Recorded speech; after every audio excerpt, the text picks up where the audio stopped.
Pinuntahan nga nitong si David ang kanyang papa na si Ramon upang kausapin tungkol doon sa kanilang negosyo. At nagpresenta naman itong si David na nangyari kay Severino na siya na lang umano ang tutulong upang tumugi sa pumatay dito sa Ginoo. Subalit sinabi naman ni Ramon na wag na raw umano niyang alalahanin yun dahil may inutusan na nga siyang tao upang maghanap dito.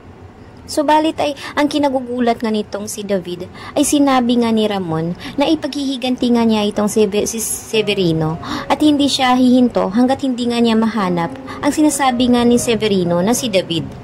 Kaya kinabahan na nga ngayon ang binata dahil alam niyang hindi nga ito magdadalawang isip si Ramon na tapusin siya dahil wala naman itong pakialam kahit na sino ito basta't pinaglaruan nga itong si Ramon ay gagawin nga ni Ramon ang kanyang lahat ng makakaya upang makapaghiganti at wala siyang pakialam kung sino ito.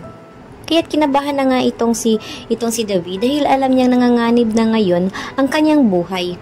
Kaya naman pinuntahan nga niya itong si Olga upang sabihin nga dito na dapat ay gumawa na rin umano siya ng aksyon upang paglabanan nga at matakpan nga ang kanyang ginagawa.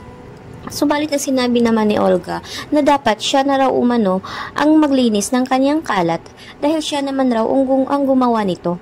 Subalit ay nagmamatigas pa rin itong si David at sinabi nga niya na pag hindi raw siya nito tutulungan ay baka magsabi na siya kay Ramon sa totoo.